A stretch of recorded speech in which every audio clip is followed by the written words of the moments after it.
here's what we want in the church. As a youth minister, I want this. Every kid to grow up in the church, to memorize the entire Bible, and to never sin, and to have an awesome testimony where they went to a Bible school and they became the next Billy Graham. But guess what? That's not all of our stories. That's what I want.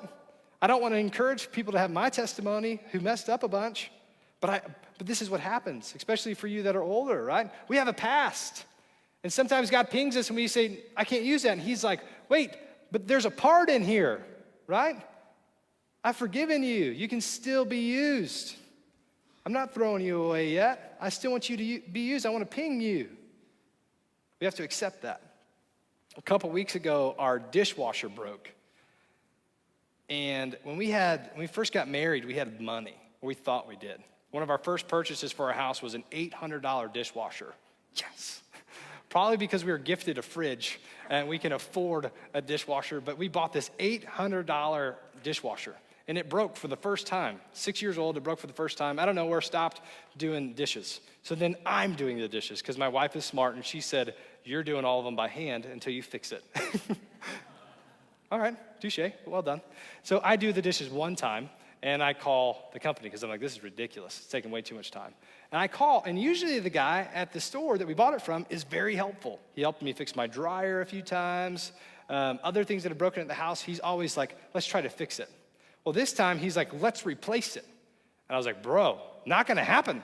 This thing's $800, or it was. And he's like, but it's also 6 years old. I said, but it's the first time it broke. And he keeps saying, let's replace it, let's replace it. And I'm like, let's fix it, let's fix it. So finally he agrees, reluctantly, to send out a service guy. He's like, well, it's gonna cost you $75. Like, that's fine.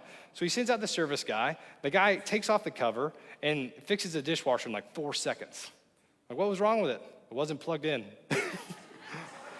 Kind of, wasn't that bad. But a mouse or something had chewed on the wire or unplugged it, and so he made me look really dumb, but he fixes it, right? And here's what I learned from that immediately. Hillary called afterwards and I said, I gotta write this down. A lot of times in church, we do the same thing, because listen to this. I told the service guy, I said, your boss wanted to replace this immediately. And he looks at me really stern and he points right at my chest and he goes, that's why we have a service department. I was like, okay, that's awesome. And it was really intense. And I thought, you know what? We do the same thing at church. Somebody messes up and we want to kick them out. Somebody gets unplugged. Maybe they're just spiritually drained because they're not plugged in to the church. You know what? God spoke to me. He says, guess what, Zach? We have a service department too, and it's called the church. It's called the church. And sometimes we just need to have somebody come out and plug us back in. All right? So don't forget the part in ping. Even if you've messed up recently, God can still use you. All right? Don't forget the part in ping. Number 5, this is very, very important. Obey God's pings. So it's one thing to say that you've been pinged by God, but then there's a whole other way to actually obey it. So Saul did not obey God's pings. That's why he was removed. But David kept trying. Even though he made a fool of himself a couple times, he kept trying. Here's an example. When I was a kid, cell phones were just getting to be like in everyone's hands. I didn't have a cell phone. My mom kind of did, and it was this big, right? And I wanted something. So when she got a cell phone, I said, can I have that? And I wanted this. I wanted a pager. It was awesome. I was like, yes! Constant communication. This is going to be great. I can ride my bike around town, go to the pool. I can go to the tennis courts. I can go wherever I want. And my mom can always get a hold of me, right? What I didn't realize is that pagers are one-way communication devices, or at least mine was. And so I would clip it onto my belt loop as I'm riding around town. I thought I was so cool. I would like take my shirt and like fold it up over to like show off the fact I had a pager, which is really neat. Some of you older guys still do that. I can tell if you're over 50 if you clip your phone on your waistband. Just saying. Sorry. So sometimes I need to ignore the things that come in my head. So not on script.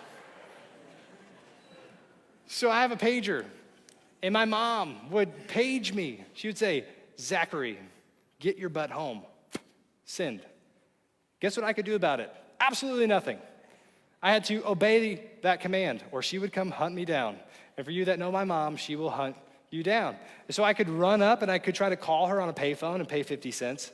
And that never worked. She would just repeat what she paged me, so I learned that. I had to actually obey what she said, and it stunk. I thought I wanted to be paged, and I really didn't, because before she'd have to come and find me. Now she could just do it whenever she wanted. I was constantly getting pages to come home. But we need to have pages from God. Instead, we want to have a texting communication with Jesus. And here's what I think that looks like a lot in 2018. Hey, Jesus, it's a little small, but you can read it. Hey, Jesus, I want to ping. And then we want God to answer with emojis. And God would say something like this: about time, son, child of God, I'm God the Father, get it? And he says, ping, start serving in student ministry. The youth guy needs some help. And then God signs off, hand that holds the world. And then we say, with a GIF, because these are fun, no, God, please, no. Not the teenagers, right? They're hormonal, they have their cell phones out, and they smell bad. How about we try something else, God? Hit me up, God, when you need a ping pong ministry, or a yacht club ministry, or a McDonald's ministry. My bad, God, Chick-fil-A, right? The Jesus chicken. But we want to try to change God's mind. That's not how this works, all right? When God pings you, you don't get to search through your gifts on your phone. For all of you over 50, take your phones out off your clip. It's like a picture that does stuff, right? But we want to try to change God's mind. That's not how this works. When God pings you, you need to do it like my mom. Just do it. Just get your butt in gear. Come home. Start serving. Whatever he pings you to, just do it. Obey God's pings. Number 6, remember your ping. Remember your ping. This is a little deeper. If you've been serving for a while, or you've been in the church, sometimes you can move positions and that's fine. But other times you'll just get flat out burnt out and you don't want to do anything anymore. Nothing for God. He'll ping you and you're like, I don't know if I want to do this anymore. What we need to do in those times, when we get stressed or burnt out, we need to go back to a time where we remember when God pinged us and what it felt like. What I like to do is this. I like to go to a place in my mind or physically go there. This is in Tennessee, so this is a little bit further away. But go to a place where you can feel the presence of God. Everybody has a different place. For me, this is at Rock Island State Park in Tennessee. We go there every time we go to the mountains. And this is when I've got my son on my back, and I can see what God's doing. Like, God, you've brought us so far. But I need to get away from the crazy. I need to just get to a waterfall or a mountain or something and just center myself and remember what God has done. So you need to do that. If you're feeling burnt out, if you're feeling a little anxious, remember your ping. Number 7, find ping promoters. We all know the party poopers. This is a fast one, but we need to find people who will support you. Find the people in your life where you're in a funk, like people who like to joke and hey, funk, you're in a funk. What can we do about that, right? So they'll come and say, hey, man, you're awesome. I think you need to continue to serve God, right? I've got people here from Alton today. Wave your hands. Hi, guys. They're awesome. They drove out to support me today. I've got a whole group of people that I know I can rely on at any time. I can just pick up the phone. My mentor, Terry, he lives in Tennessee. I can pick up the phone anytime and call him. My best friend, I can call him. Eddie, I'm struggling. On it. Let's meet up. Find people in your life who will support you, who will promote when God is using you. Find ping promoters. Number 8, go for your ping. Go for it. A lot of times we get stuck in this moment, when in the anointing moment. Remember, David was anointed by Samuel, but not a whole lot happened. He went back to shepherding. He went back to playing music. His ping moment for me didn't really come until he accepted God's invite on the battlefield. But a lot of you get stuck in this, the anointing, when you got saved. 40 years ago, I got saved. What have you done for the Lord since? Right? So don't get stuck in this. Go for your ping and go for the new pings. We had a student who was inspired by our very own Scott Loeffler up here, because Scott is an amazing man of God, and I think he's awesome. And Scott answered his ping to literally quit his job to go serve in East St. Louis. He left a pretty good salary, working for great people. to go serve in East St. Louis because God pinged him to do so. And he quit his job. We had a student 2 weeks ago who said, God pinged me to quit my job too. Quit Little Caesars. There really wasn't an after part of it, but it was cool. And then he said, well, I quit so I could come to youth group more because my job wasn't allowing me to come to youth anymore. I said, well, I can get behind that. But look at those people who just go for it. I went skydiving a little bit ago. It's been a few years.